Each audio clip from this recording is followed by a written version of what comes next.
Hello friends, मैं सोनू कुमार। आप सभी को हंसपुरा टीसीपी चैनल में स्वागत है।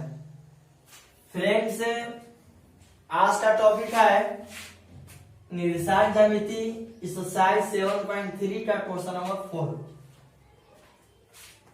जो पहले के वीडियो में हम बता चुके हैं 7.1, 7.2 और 7.3 अब खत्म होने चुका है, मतलब इस चैप्टर अब समाप्त क्यों है। तो मतलब 7.3 देखने से पहले 7.1 देखें, 7.2 देखें, तभी 7.3 समझ में आएगा, अन्यथा कुछ पता नहीं चलेगा। मतलब सीरियली ढंग से पढ़ेगा तो आप ही का फायदा होगा। तो क्वेश्चन नंबर 4 है कि उस चतुर्भुज का क्षेत्रफल ज्ञात करें जिनका शीर्ष -4 -2, -3 -5, 3 -2 और 2 3 है। तो इस क्वेश्चन मतलब कोई भी क्वेश्चन बनाने से पहले उसका लॉजिक समझना है। लॉजिक समझ में आएगा तो क्वेश्चन को हम आसानी से बना सकते हैं, क्योंकि क्लास 10 का मैथ 9 से बहुत आसान है। मतलब मैथ से डरना नहीं है, मैथ से भीगना है कि किस तरह क्वेश्चन को बना सकते हैं। बस थोड़ा सा मेहनत कीजिएगा तभी क्वेश्चन को बन सकता है। तो प्रश्न है कि उस चतुर्भुज का क्षेत्रफल निकालें जिनका शीर्ष 4 बिंदु दिया हुआ है। तो सबसे पहले ध्यान देना है कि चतुर्भुज कौन सा चतुर्भुज, तो कोई अता पता नहीं है। तो चतुर्भुज का क्षेत्रफल हम निकाल कैसे सकते हैं। तो सबसे पहले तो हम चीज बनाते हैं, चतुर्भुज का क्षेत्रफल निकालें।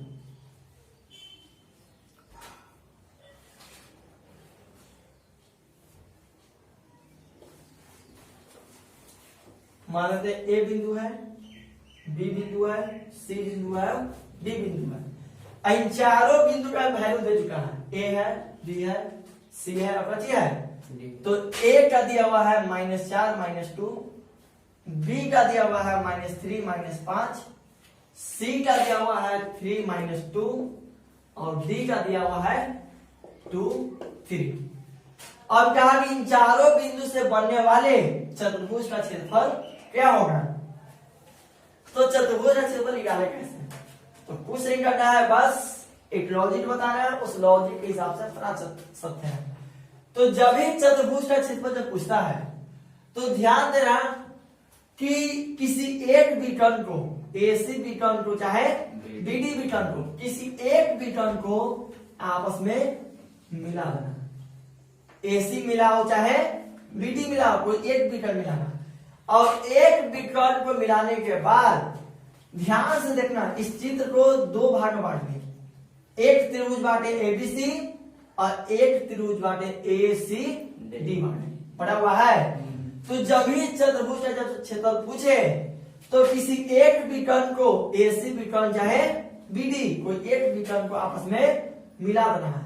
अब मिलाने के बाद इस चतुर्भुज को हम 2 त्रिभुज बांट दिए, एक बटा एबीसी और एक बटा एसीडी। अब दोनों त्रिभुज के क्षेत्रफल को निकाल के आपस में ज्वाइन कर देंगे तो पूरा एरिया का क्षेत्रफल निकल जाएगा। तो उसी को काम हम करते हैं। तो चलते हैं एरिया त्रिभुज।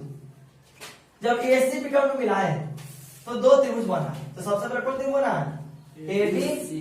तो एरिया त्रिभुज ए बी सी का क्षेत्रफल, तो फॉर्मूला होता है 1/2 x1 23 s2 38 s3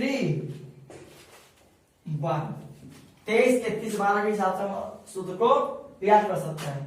तो 1/2 x1 का मान तो बोले गए हैं कि डायरेक्ट बनाइएगा तो बहुत टाइम वेस्ट होगा। तो चलते हैं, छाट लेते हैं एबीसी में, ए बी सी जैसे जैसे नाम आया उसी से हम चलते हैं। तो x1 y1 x1 s2 s3 y1 y2 y3। तो x1 का मान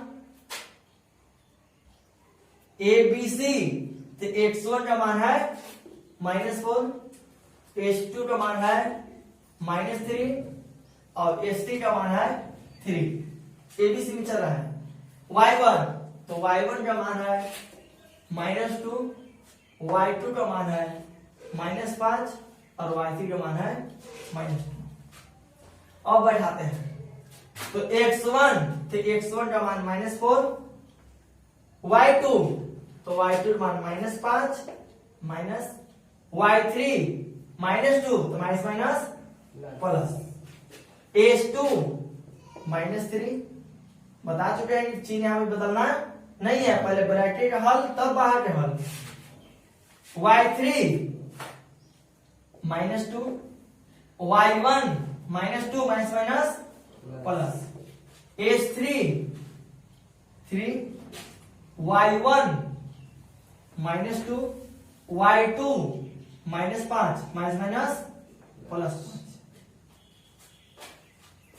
1/2 -4, पहले ब्रैकेट कर लेते हैं गुणे -5 + 2 तो -3 प्लस -3 आएगा उसे ही गुणे -2 + 2 कितना बनेगा 0 प्लस 3 गुणे -2 + 5 3 तो प्लस 10। तो पहले इतना स्टेप ले तो चलते हैं अब आगे की तरफ कैलकुलेशन की तरफ। 1/2 -4 -3 तो माइनस माइनस प्लस अचरती है 12 -3 में 0 से मल्टीपल करेंगे तो पूरा नंबर कितना बनेगा 0।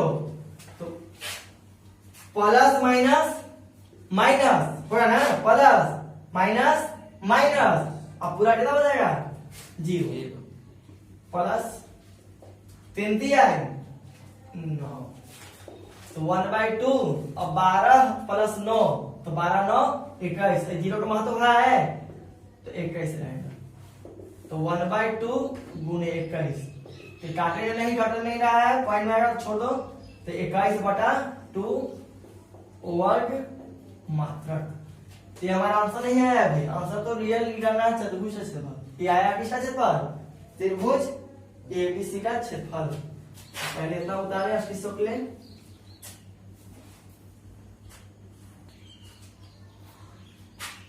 तो जैसी एक विकर्ण में मिलाए तो दो त्रिभुज में डिवाइड हो गया, एक बना एबीसी और एक बना एसीडी। तो एबीसी का क्षेत्रफल निकाल चुके हैं, अब बचेगा कौन एसीडी का क्षेत्रफल।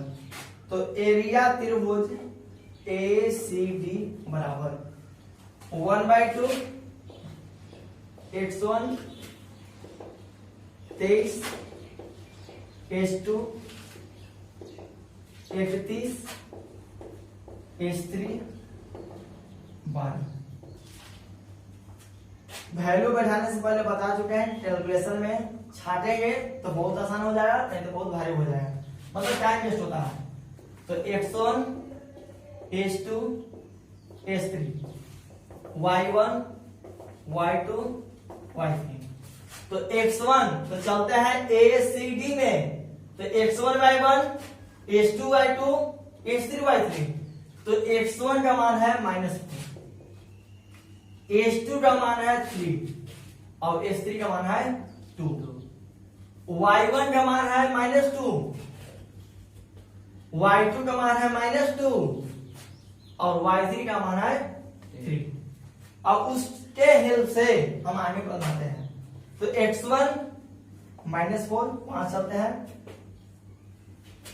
y2 -2 y3 3 h2 का मान है 3 y3 का मान है 3 y1 का मान है -2 तो माइनस माइनस प्लस h3 का मान है 2 y1 का मान है -2 और y2 का मान है -2 तो माइनस माइनस प्लस 2 बराबर 1/2। -4 गुणे -2 -3 तो -5 प्लस 3 गुणे 3 + 2 तो +5 प्लस 2 गुणे -2 + 2 तो पूरा टर्म कितना बनेगा 0। तो पहले था स्टी सोख ले। तो इसके बाद आगे को चलते हैं, तो बराबर 1/2 -4 -5, तो माइनस माइनस प्लस, पंचों के 20, 5×3 15, प्लस का प्लस माइनस 15, प्लस का 15, प्लस 2 में 0 से मल्टीपल 0, कितना 1/2, 20 और 15 35, तो 1/2 और गुने 35, तो 35/2 वर्ग मात्र। तो वर्ग मात्र जो आया ये हमारा आंसर आया है। आंसर पूछ रहा था कि उस चतुर्भुज का क्षेत्रफल निकालो जिनका शीर्ष दिया हुआ है। तो जब ही चतुर्भुज का क्षेत्रफल निकालना होगा तो बस एक लॉजिक कि कोई एक विकर्ण को आपस में मिला देना है, और मिलाने के बाद दोनों एरिया का क्षेत्रफल निकालेंगे, और क्षेत्रफल निकालने के बाद दोनों एरिया को आपस में ज्वाइंट कर देंगे। तो इसलिए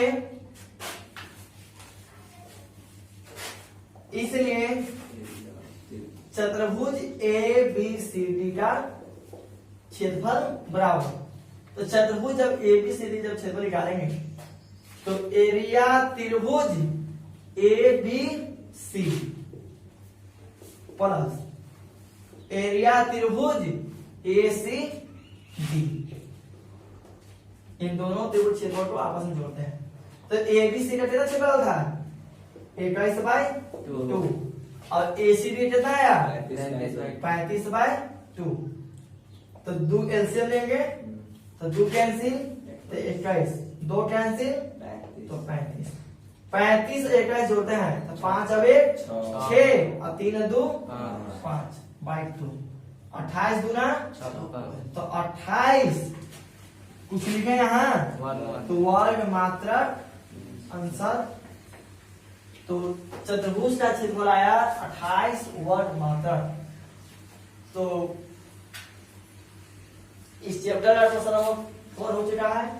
एक और क्वेश्चन बचा हुआ है, क्वेश्चन नंबर 5, जो अगले वीडियो में बता देंगे और इस साइड खत्म हो जाएगा। तो आपसे रिक्वेस्ट है कि उदाहरण जरूर से जरूर बनावें, और इसका मतलब जितने रिवीजन कीजिएगा उतने फायदा है कि आप ही के लिए फायदा के लिए क्लास चालू किया गया है। और प्लीज मेरे चैनल को ज्यादा से ज्यादा सब्सक्राइब करें, शेयर करें और लाइक करें, ताकि मैं वीडियो डालें तो आपके पास जरूर से जरूर पहुंच सके।